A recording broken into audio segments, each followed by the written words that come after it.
Hello everyone, I'm Sankalp, and if you have not yet subscribed, so please subscribe the channel now, and we'll be discussing all the process regarding Amazon interview experience that Dibyadeep has to share. And I've already made another Amazon video, so I'll put the link in this I button, and you can check it out after this video. So first watch this video, and then you can watch that video also. And this is Dibyadeep with us, and he'll be sharing all the details and all experiences that he has with Amazon interviews and all. And it was an off-campus interview for him, and he's from a tier 3 college, and getting an Amazon interview, Amazon selection is really a great thing. And I hope you will find this useful. So we'll start the video with a brief introduction. So Dibyadeep, can you introduce yourself? Yeah, so my name is Dibyadeep Bhattacharya. I am a student of Institute of Engineering and Management, Kolkata, and I've been pursuing computer science and engineering, and currently in my seventh semester or fourth year, you can say. And I have recently received the offer of a 6 month intern in Amazon. Okay. So, if we talk about the college life, so how was your college life from first year till now? And what all things you did, and what all things you'll be suggesting the juniors also? See, in the first year of my college life, basically, it was, as I call it now, it's basically the group building uh, process. Basically, it's basically selecting the friends or making friendships with the people you vibe the most and forming a good group, and and then keeping it intact as long as you stay in the college, because that is very important. And so that is exactly what I did in my entire of my first year. I built a solid group of friends, just did nothing except college life, like college studies, like enjoying college life as a whole, making the most out of it in the first year. Because that when you go to college, you had a feeling of liberty, freedom, and everything that you don't Okay. have in your school life, right? So it was a fun time that I spent in my college in the first year with I had a group of 10, 12 people, and it was lovely. Like every, like even bunking classes, just sitting at some tea stall shack, just talking about random things, and that is the basically the way I spent my first year, honestly. Okay. From the second year, I I became an active member of the student council of my college, started organizing a lot of fests. Also, I was one of the main people ones all like one of the like core members. Like there were two core members, I was one of them. Other than me, there was also a girl who was a core member, so one boy one girl forms a core team. We organized the for the first time, it was happening in East India, the HR Congress 2020 happened for the first time in East India, and we were organizing it, and we organized it. It was a great success. So I have moved more towards the student management portion of the college. However, the like in like enjoying with my friends hadn't had any effect on hadn't been ruined at all because of these responsibilities I was taking up. But it was basically to make the most out of my college life, having all sorts of experience that I could have. But in the second year also, like majority of my mm, uh, portion of my like majority of my time was consumed by these events, and like my actual academic honestly started 1 month before the semester exams till my second year, and just get mm, quite enough good grades in the semester exams, and it will be done. I felt like that. From my third year, actually, I became a bit serious. Like even with better grades, like till my second year, first sem, till my third sem, I used to go about my CGPA around 8, 8.1, 8.2. the next semester onwards, it actually went up till 9.4, 9.5, or 9.6 also this time.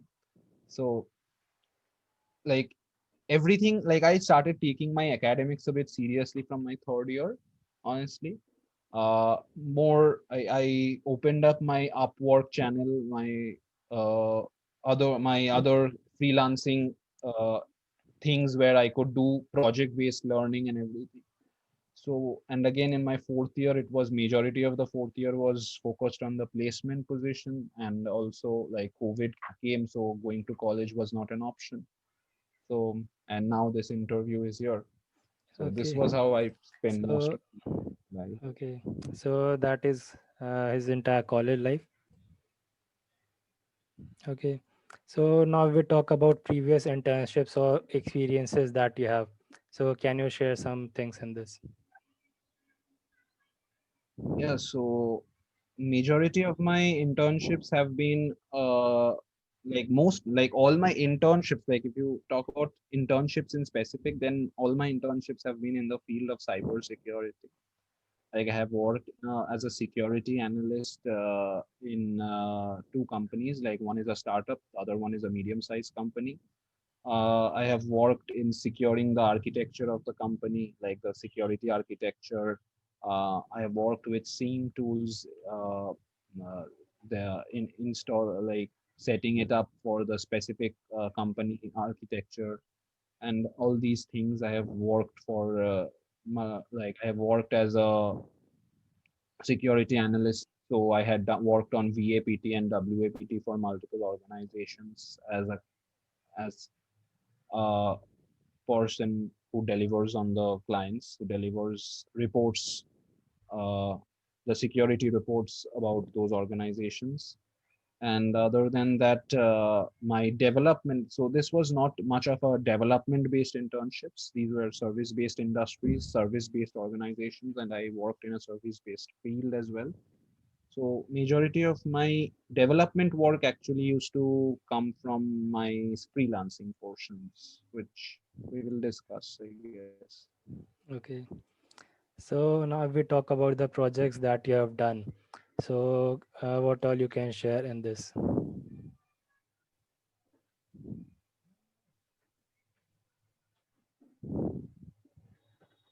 Okay, so I am one person who used to find it very confusing to select one project at a time, because I always used to have two to three ideas of things that are actually problematic and can be solved or should be solved. So I always, but then the problematic part came was that I was unable to select which one to do, and that is why I resorted to platforms like Upwork and your Campus Buzz and those things, where I am basically the project delivery person. So, and I'll have clients. So that is basically freelancing.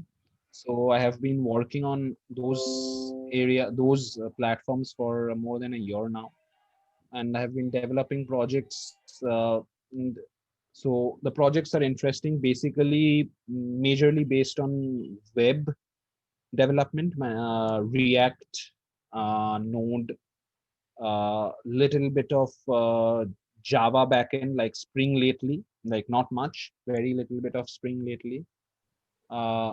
Little portions of Angular I have also worked on, like very limited knowledge I have in Angular. React has been more thorough. Um, and other than that, normal JavaScript, HTML, CSS, SAS as well is also something I'm comfortable with. Java is something which, after I worked in my last project, I'm very interested to learn in full depth, because I actually find that very interesting.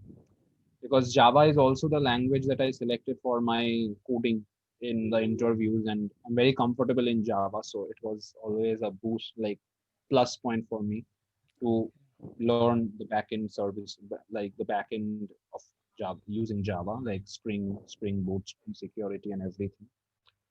So, and other than that, when I say that I do not, I feel a bit confused and in selecting my own personal projects, doesn't mean that I don't do personal projects. I do personal projects majorly based on development.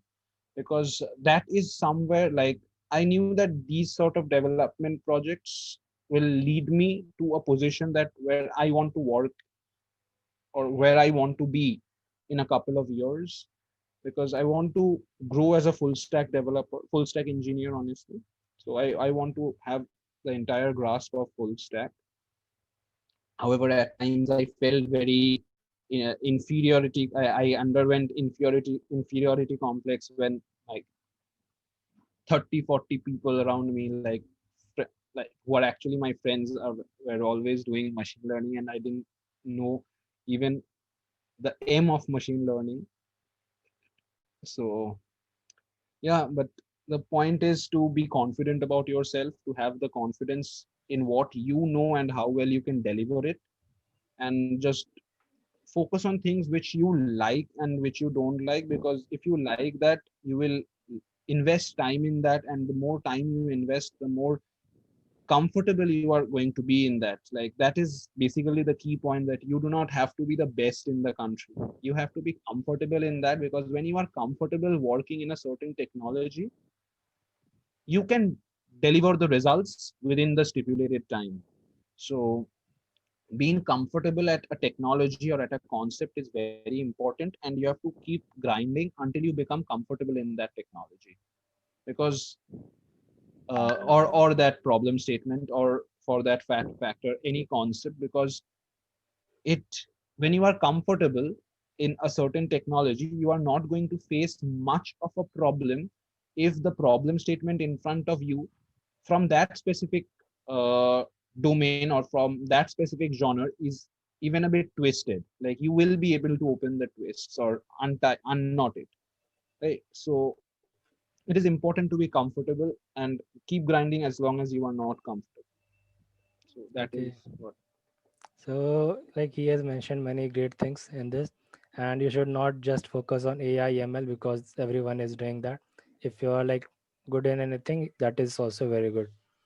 Now, if we talk about the selection process, so how many people had applied for this, and how was the entire application process for this company? So there were around 20 colleges from West Bengal who applied for the pooling, right? Except for Jadavpur and Shibpur, I think all the colleges applied, because these two colleges were very close. So 20 colleges applying. So in our college, we have applications from my college, like applications. So if I take 500 as an average, so Techno or definitely has more applications. So overall, you can assume that it was 8,000 plus applications, like 8,000 plus people sat for the online assessment. So the online assessment was basically of 1 hour 30 minutes. Sorry, not 1 hour 30 minutes. I guess 120 minutes. Right.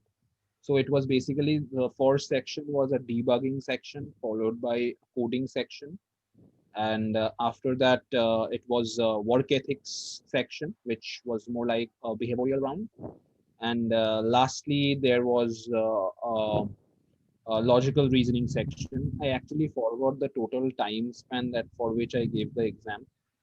Okay, but these were the four like different Sections for parts this. in the online assessment. um, uh, yeah, the four different sections for this. The debugging section was of 20 minutes.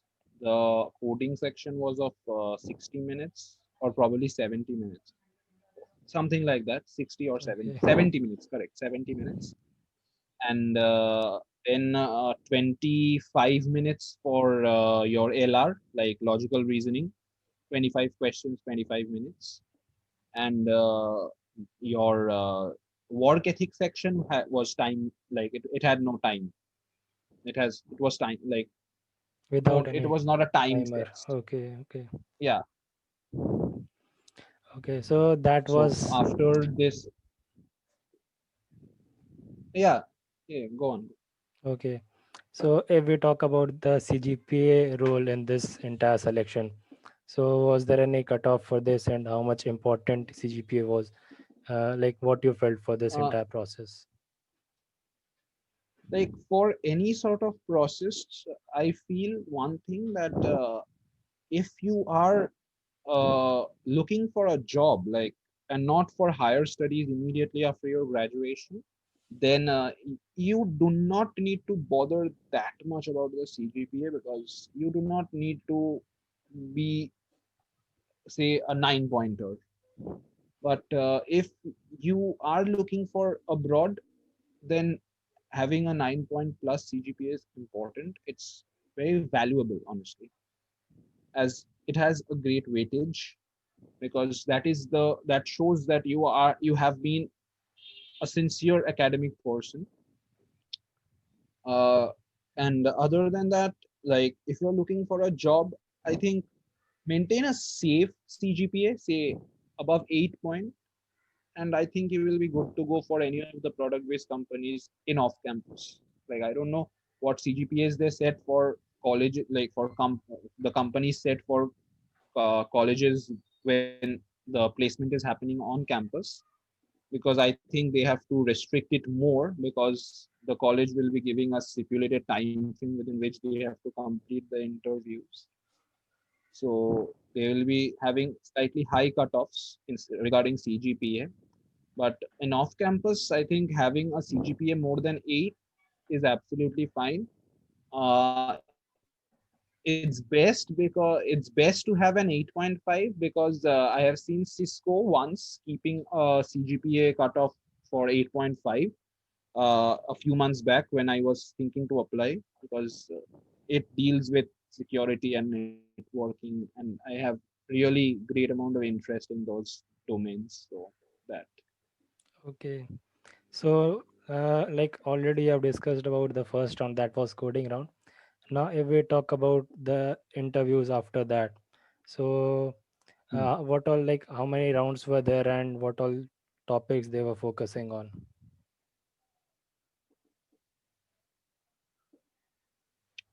So everybody had 2 rounds of interview, and the first round was absolutely DSA based, like data structures and algorithms. And other than that, the second round was also DSA with certain CS fundamentals. Like, say, the interview went on for the second round. The interview went for me. The interview went for around 1 hour 15 minutes. Yeah. So it was, say, 1 hour of coding, and then 15 minutes of CS fundamentals, approximately, right? And the first round was of 45 minutes. And in both the rounds, we had to do like two coding questions, discuss the approach. At least I had in both my interviews, was they were very structured. They cleared the structure of the interview, like in the beginning of the interview, as soon as the interview started, like how the interview is going to proceed. So first you discuss the approach that is coming to your mind. If they think that is the optimal approach, then good, you can code it out.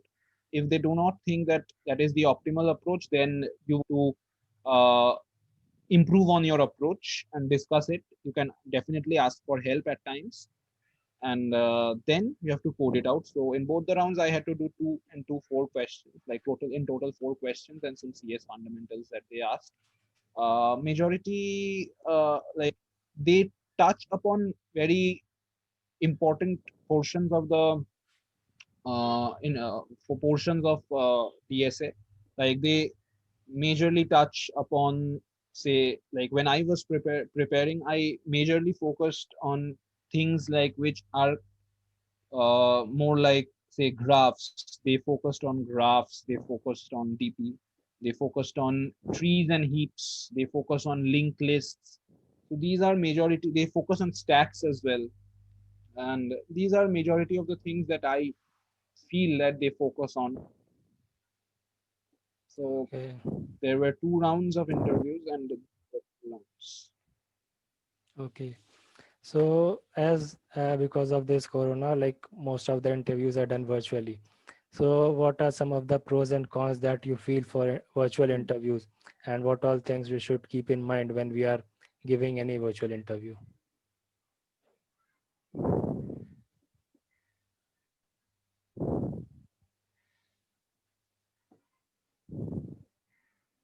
Right.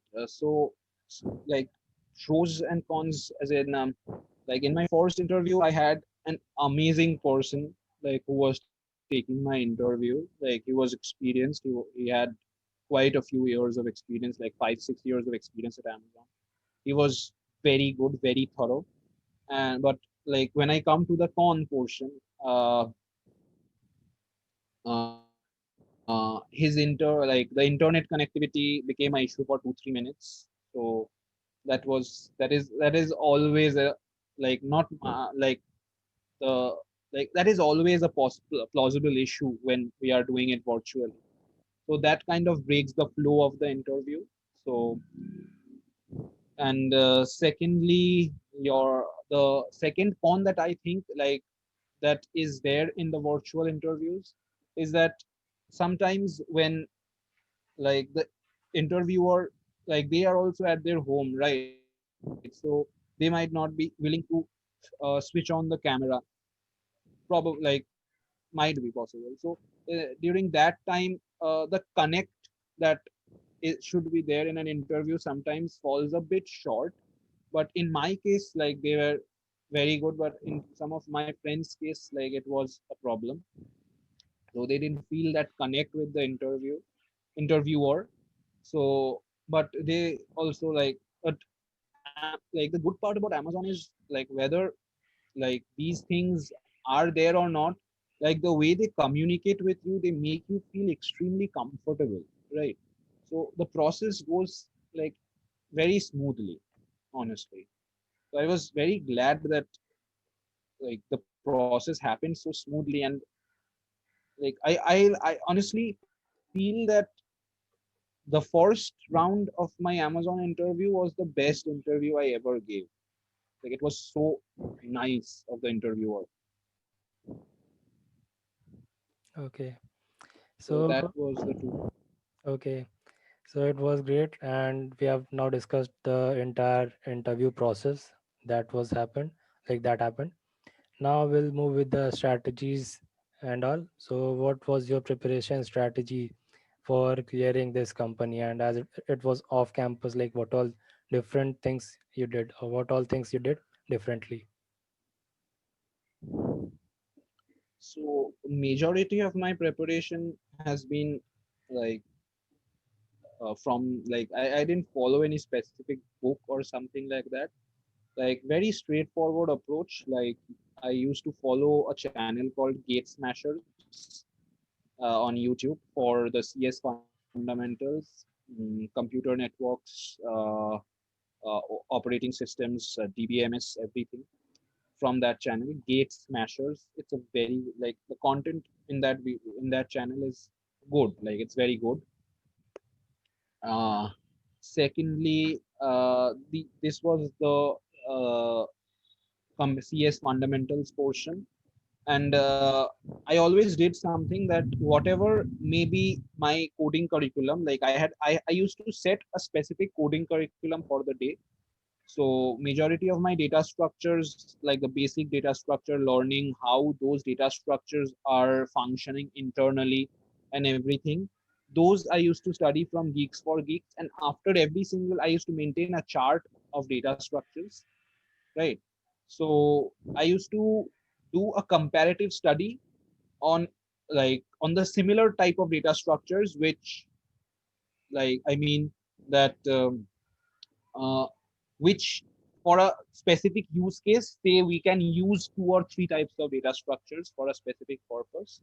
So I used to do a comparative study amongst the similar data structures, so that I exactly know in which use case one of these data structures outperforms the others, and similarly vice versa. So that is one strategy I followed while preparing for the data structures or understanding the data structures. I implemented each and every data structure separately, so that internal all this preparation was completely focused on GFG, like Geeks for Geeks. And other than that, when I started off with the algorithms portion, a few of the very important people who helped me through my learning portion, where there is a YouTube channel called William Fissett. He focuses on graph algorithms. So all my graph algorithms, like starting from normal BFS, DFS, to network flow algorithms, to your Tarjan's algorithm, to Kosaraju's algorithm, everything I blindly followed William Fissett for the understanding of the algorithms, and kept on implementing it on specific problems. Like by this time, I had also solved quite a few questions on GFG. So that is the time when a few of my friends together opened up a lead code account, and we kept on solving lead code. Uh, Around, I used to fix a target that I'll be solving 7 questions every day. But this was already after 2-3 months of preparation, right? So when my algorithms portion were over, I practiced quite a few problems on each algorithm on GFG. After that, like when I was comfortable with solving problem statements, I used to do this. And not only lead code, I used to also do interview bit. But that was like even later. Like first, I started off with lead code, and I kept on doing it like 7 problems every day. And here I would like to give a suggestion to everyone that there is a massive difference between doing it every day and doing it per day, right? So doing it every day means it's very clear that you do 7 problems every day. I'm not asking everyone to do 7 problems. You can do choose a number that you feel you are comfortable with doing without burdening yourself with too much workload. And doing it per day means, say, in my example, I'm taking my example, that I don't do 7 problems for 6 days, and then on the seventh day I do 49 problems. So that's Okay. 7 problems for 7 days. So the per day strategy is absolutely worthless. It doesn't help. It doesn't like have any benefits whatsoever to a student's growth. So do 2 problems every day. After 1 month, you will see that even if that person has done 49 into 4, that is say 160, 196 problems after a month, and you have just done 2 problems every day, that is you have done just 60 problems, you will be far more equipped to handle different situations, because it is very important to make it a habit of solving problem statements. That is how you grow about it. And like the first major boost came when I participated in code codeagon, like that is the code nation one.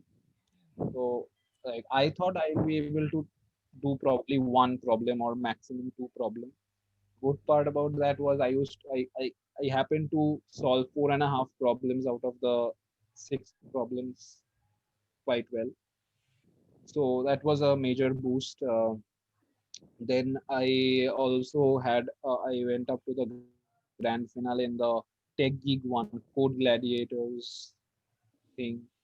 So it was also a good experience. So all these little achievements, like you don't like never another tip of like advice, that never uh, underestimate your uh, short-term achievements, and tell yourself that you are doing this for the long-term goal. So these short-term goals do not matter. Okay, that is not how it works. Like at least not with me. And like performing or delivering on time is a matter of habit. And when you miss out on the short-term goals day after day, then you cannot make it your habit, right? Like delivering is not your habit. Rather, what I suggested is that make your short term goals completely in sync or aligned with your long term goals, so that every time you achieve a short term goal, you feel like you have moved a step further towards your long term goal. That is a checkpoint. So keep your short term goals as checkpoints to your long term goal. So these were my short term goals. So Code Vita, I did pretty well in Code Vita as well. So these were all the short term goals that I kept on achieving. And from this, I got to know that yes, I am moving in the correct direction and my preparation is in the correct path. So that is how you should proceed, keeping your short term goals in in alignment with your long term goals, because that helps you keep a check on yourself, and that also is a confidence booster. So that is the way I basically went about the preparation. And when I did the coding portion, doesn't mean that I used to neglect the CS fundamentals. I used to do at least 45 minutes of CS fundamentals every day. And because it was a long time, like I took 3 4 months to prepare the three subjects, so I was very comfortable. And also because DBM, the SQL portion was never a worry, because I used to handle databases very often, like for my Upwork projects and even for my personal projects. So SQL queries, no SQL queries were always were never a problem as such. And the last 3 weeks, I started interviewing on Pram probably 3 weeks before my interview, before the OA. And I did it for around 2 weeks at a stretch until I became comfortable with interviewing. I did around 10 12 interviews on Pram, and that was my preparation before the OA. After the OA, I did not prepare as such, just revised a bit of my projects, and that updated the CV if they wanted me to show me their CV. So that was basically the preparation. Like the interview happened on 6th of October and the OA happened on 24th of September. So from 24th to 6th, I did not study anything extra. Just on 4th or 5th, I did 1 or 2 interviews on Pramp again and just brushed up the things that I already did. That is it. Okay. Okay. So that was regarding all the strategies that he has suggested. And like if you even follow 50% of that he has said, it will be a difference for you in your preparations. So I hope you find it useful. And if I talk about previous interviews and all, so what are some of the mistakes that you think you did in your previous interviews? One of the companies that I was working on, I attempted to apply as an intern was Caravel Labs. It's a very new company, which team from Microsoft has started. It was a very good company, and one of my friend is also interning there. Like she keeps appreciating about the work culture there. Like it's amazing, and the company makes her feel like she's at home, and she's like very warm. Like everyone she has been working with in that company is very warm and very appreciative of the efforts that she is putting in. So she feels like it's a very good gesture from them to appreciate and make her feel important to the company, which I feel is everyone's dream to feel important when you are putting in efforts for your company or an organization.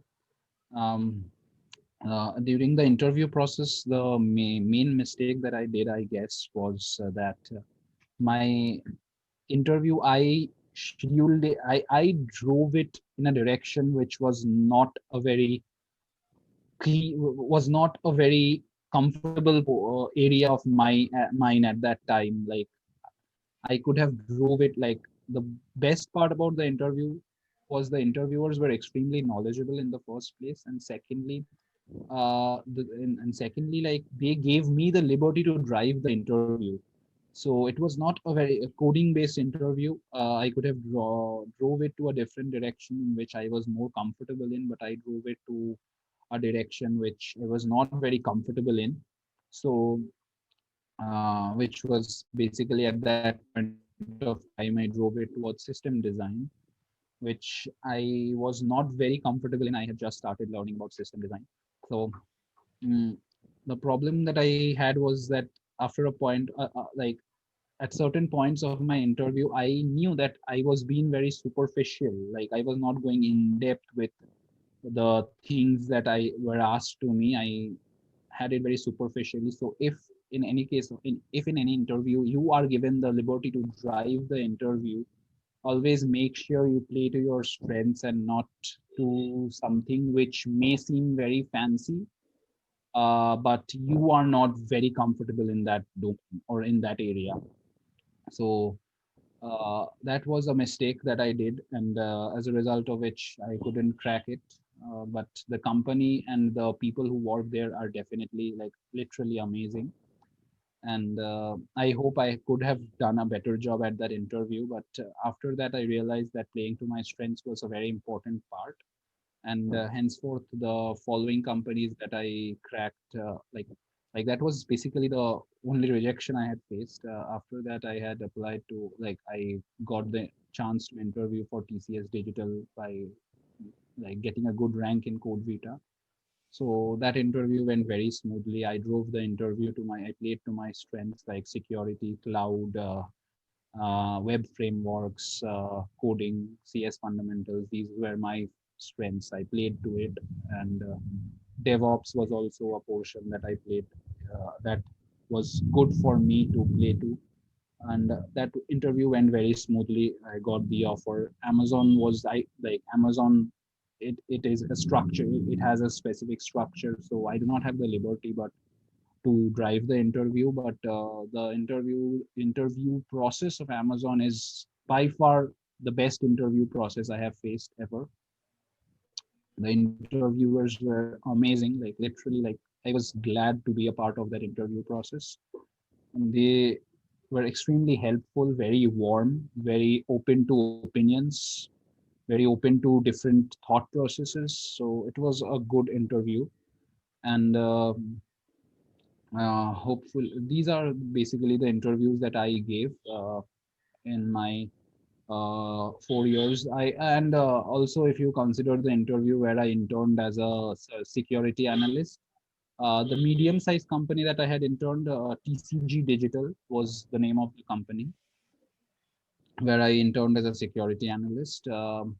That was a very case-specific interview, one of the most exciting interviews I faced because the interviewer gave me real-life situations, like not exactly problem statements, but like more of a case-specific approach was taken to the interview. Very exciting approach. Did good in the interview because uh, like in the field of security, like if you like the best approach to grow your common sense, like it is more about the common sense in the field of security. So I was also very lucky to have found a mentor. He's a like in the field of security. um I will not name him, but like the best way to if like it is his line that I will quote right now. The best way to learn security or to be a part of the security industry, cybersecurity industry, is to have your common sense right at the correct position. And how do you define security? Basically, like majority of the times, he told me that even in the industry, it is very much prevalent that uh, we, if we are standing in a desert, we put up all the things for safety, such as, say, a bulletproof jacket, a helmet, AK-47 gun, and a backpack, and everything like that a soldier wears, basically. But we forget that we are standing not in a battlefield, mm, but in a desert, say, right? So, but suppose we are standing in, say, a desert in Rajasthan. So we do not need those things there. What we need more is a way to help us escape the extreme heat during the morning and the extreme cold during the night. So all we need is probably a umbrella, a sunglass, some for some.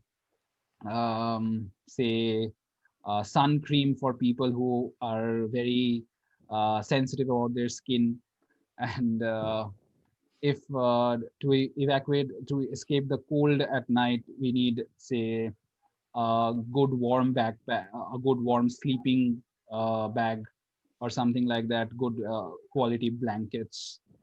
So it's always about choosing the correct things, which you can only choose in case of with using your common sense, like choosing the correct things for the correct scenarios, and not just put up everything that you have in your defense, because that is not going to help you, just increase the expenditure for the company. So that is how he used to describe cybersecurity. So it has been a very good learning experience for me, and uh,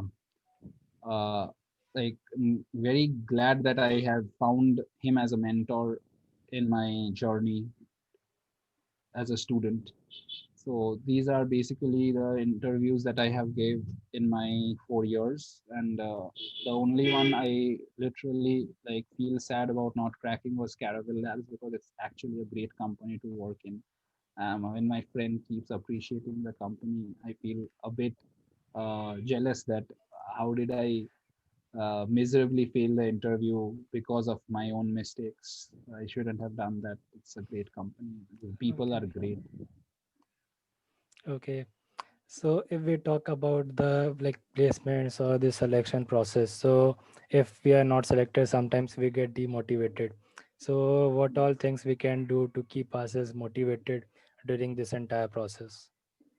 Like, I used to follow a very simple thing. Like, everyone chooses to go for these dream companies because, and people call them dream companies because it's a dream for them, right?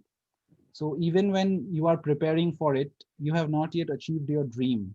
So a very simple process I used to follow was that whenever I felt down, or whenever I felt very demotivated, I used to close my eyes and I used to think, I used to place myself in my dream where I have achieved my dream, and thinking about the things that I could be doing or I will be doing when I have achieved it. So that just made me work for it more, honestly, like placing myself in my dream at a position where I have achieved my dream. So that was the very simple trick. It worked for me like some sort of a spell from Harry Potter, probably, but it actually worked for me very well and picked me up whenever I was demotivated. Like, anyone can try that.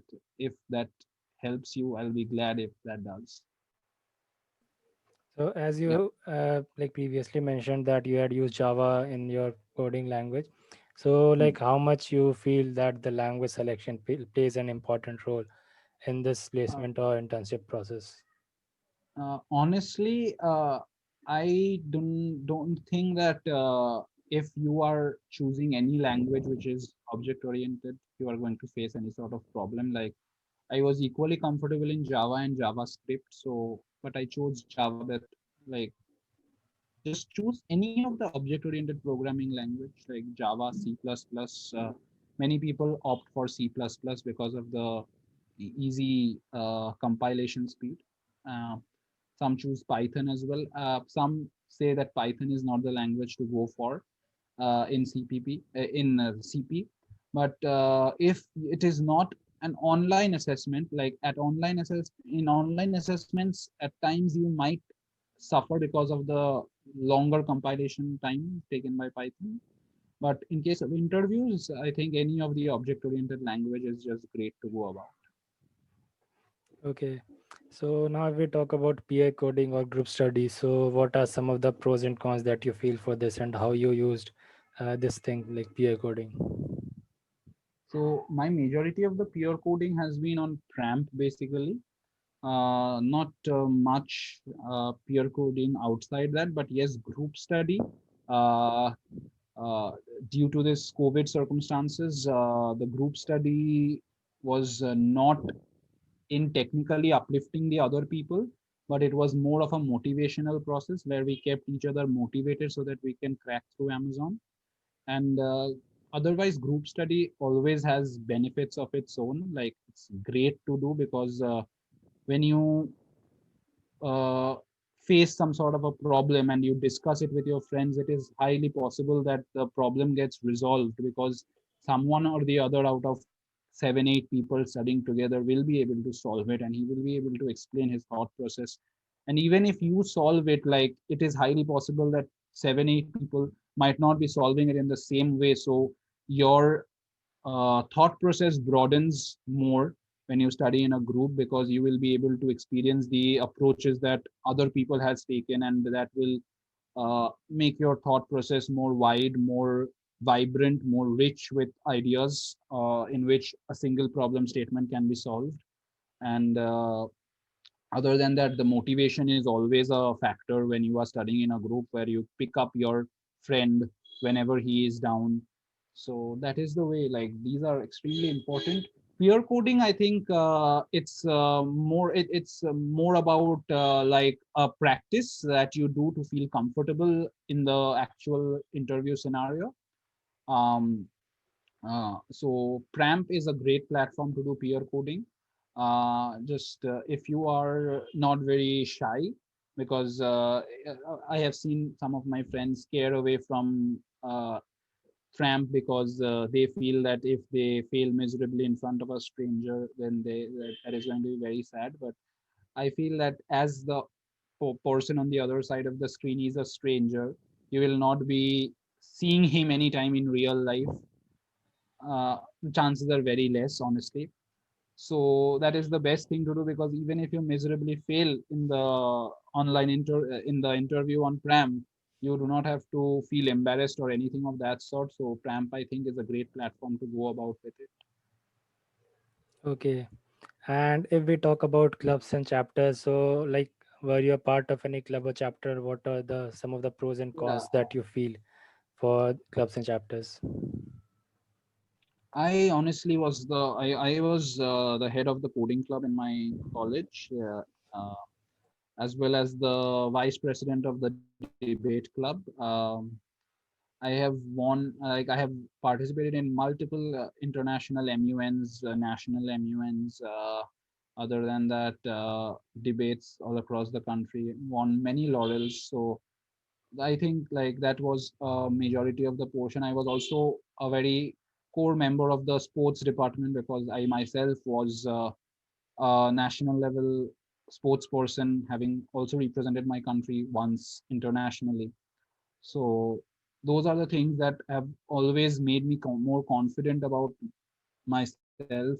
It's they have made me more uh, they have made me more tactical about presenting myself in a public forum. I am also the vice president of my college student council. So I have organized multiple events, even the HR Congress that happened for the first time in East India. I was one of the main organizers. um, so that has lent me the capability to deal with a lot of people, to work with a lot of people, work in collaboratively with a lot of people, take responsibilities, deliver results within the time stipulated time frame, and manage the responsibilities that are entrusted upon me, and also made me learn certain ways, certain sleek tactics to uh, communicate with people, which can get the job done. Appreciate people when they help me, or appreciate my juniors when we collaboratively pull off event as a great success. So these are the things which definitely has an impact on your personality, and it makes you grow as a person in general. Okay. So now we talk about the college life. So what all things we can do in the college to be more productive, and it can help in placements also. So this is one of the things that I feel, that college is not just about the placements. Like college has its own environment. College has its own impact on you. College has a more emotional connect with you. So like I honestly feel that you stay in a school for more than 12 years, but still you feel that your college connect in which you just stayed for 4 years has a greater impact on you. There has to be some sort of a magic with that the college plays in your life, a very impactful role it plays in your life. So explore the different opportunities that the college provides you with, because that will actually make you a person that you want to be, because you have the choices to choose, like you have the opportunity to choose what you want to be or what you want to explore, right? You have the opportunity to choose your line or your interest of work. So that is a great thing that about the college life, I feel. So it's absolutely important to, like, honestly, if someone starts studying from even their fifth sem, like the end sem, sixth sem rather, sorry, that is the end sem of the third year, they will be able to, like, 1 year of preparation is good enough to crack any company, honestly, I feel. So some may even do it in 6 months, some may take 1.5 year, but I felt that with my uh, pace of learning, I will be able to crack any company after a year of preparation. So uh, and Amazon was definitely my first priority, and I'm glad that I did it. But that doesn't mean that you don't enjoy the college life. For the like, honestly, in the first year, you should just think as if that this is the lifetime of an opportunity to explore things. I feel very sad for the people passing out from schools this year because of this COVID situation, because it's really sad that they have to sit back at home in front of a computer screen and experience their college life for the most, rather, I should say, the best time in the college. First years in college is something that you can never let go of. It's that sort of an experience, right? So do not think about placements from the first year. It's absolutely unnecessary. It's like it's like putting a 6 year old to Whitehead Junior to learn coding. So it's absolutely unnecessary, honestly. So enjoy your life so that you have memories, you have stories to tell people, new people you meet in your life, that you know what, I did this in my college life with my group of friends. These are going to make you more socialize, like a more socializing person.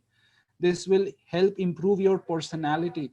So like, this will also help you in the long run when you have to collaborate with a lot of people in your office, or in your work life, because like collaborations, if you are not a person who can socialize, you will not be a person who can collaborate nicely. Like, it's always about making our team members feel comfortable, making our team member keep interest in you. These are the things that will make you more interesting. So it's very important to enjoy the college life. At least for the first year, you should just forget that placement is ever going to come in your life. Just go in and do whatever you feel like. Okay, so that was regarding the college experiences, and now if we move with the resumes and projects or work experiences that we have, so how we can improve these things and how much important it is for us to like in the placements. The resume and the projects, the resume I think should be of a format where I don't think that you should include, like, it is important to include your like board marks in the resume, as I did not do it myself. I just put in my college CGPA, just one line, like the average college CGPA as of yet.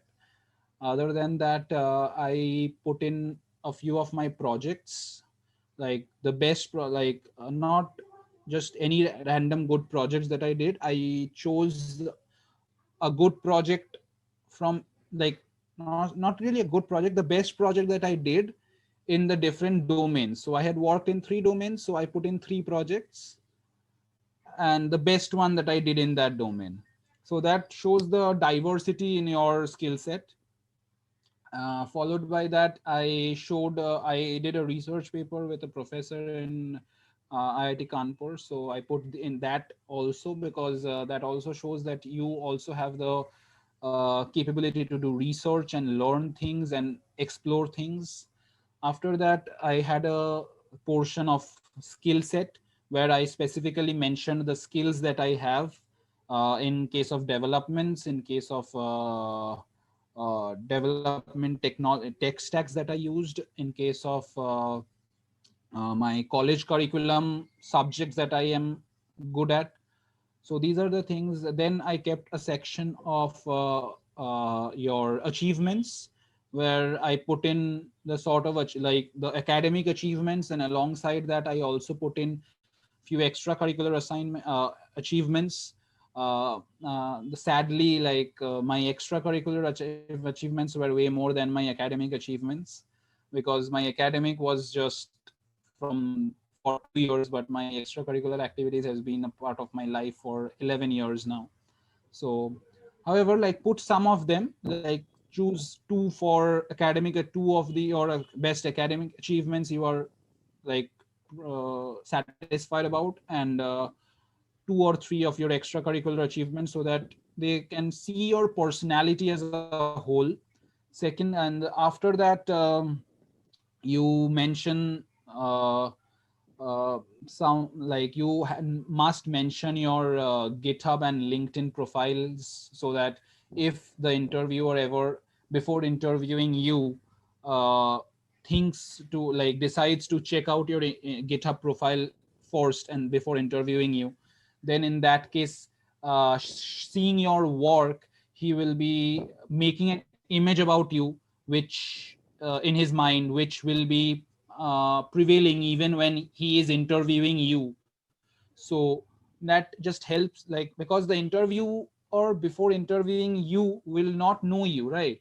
So these are the small little things, such as your work, your extracurriculars, your little uh, things that you have done in your life, which uh, gives him an idea of what sort of a person you are, and that just personalizes your resume to a great extent.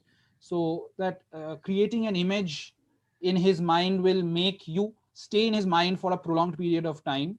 So that might affect decisions that he takes of whether letting you go to the next round or not. So I think that should be a good CV to catch up with. And coming to projects, honestly, you can do any sort of projects as long as you are good, like you are comfortable with that technology.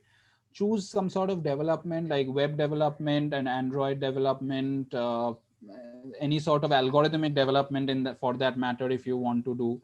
uh, Put in achievements like open source is a great way to go ahead also. um, um, Other than that, if you have done anything like GSOC or anything, that's a great boost. So you can go ahead. I did not do, so I am not good enough to do GSOC as of yet, I guess, because Python is some of my juniors have done cracked GSOC this year. So they have been doing like they have done it in the field of Python development. So there must be other development fields. I have never researched about GSOC much as of yet. So, but I like it is definitely a good addition to the CV. So these are the things that you should put in your CV. If you want, then you can also put in a bit of like one line about your hobbies or something like that. Just make the CV more personalized, more. The CV is not just to judge you on your technical expertise, but to get an idea of what sort of a person you are. And secondly, whenever you are applying to any website, and if they have the option of you submitting a cover letter as well, please do so, because that is what actually shows them that you are interested in that company, and how you are talking about yourself and and feel that you are made or aligned for in accordance to the uh, cultural principles that the company follows. Because that is how you go about an application, and not just submit a resume with full of technical gibberish, which is not exactly portraying what sort of a person you are. Okay, so now we talk about like you had already got your offers few months back.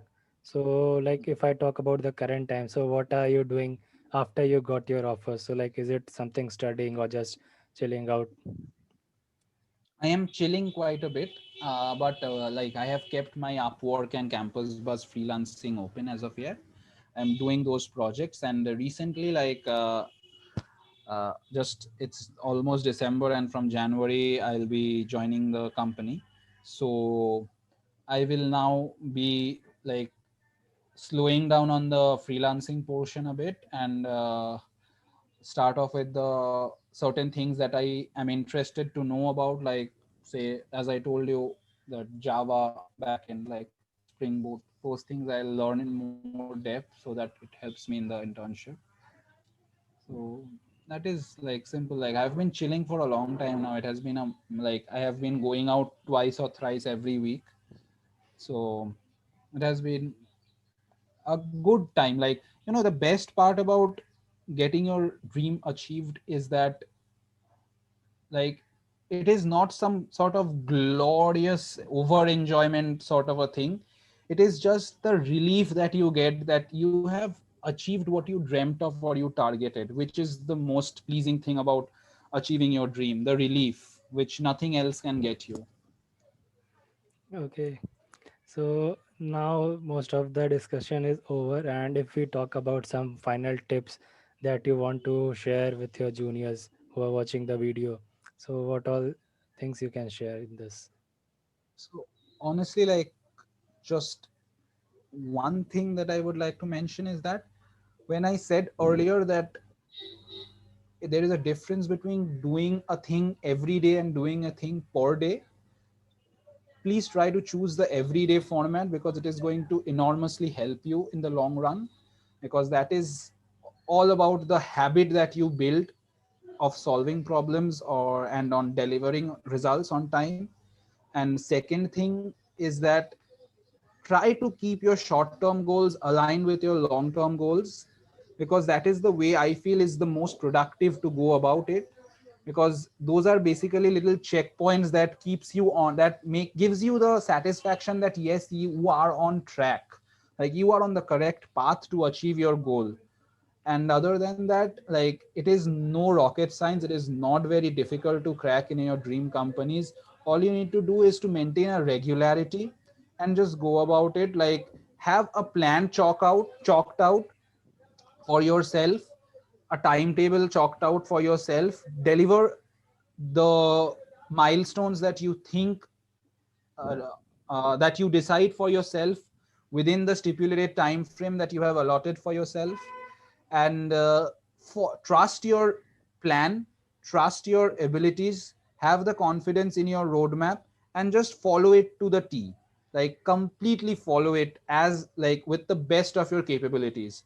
If you just you do not have to overdo your roadmap, you do not have to underdo, just like just follow it as you have prepared, as you have planned, and trust your plan. Have full faith in yourself, and these things are not very difficult to crack. Like, it's quite doable.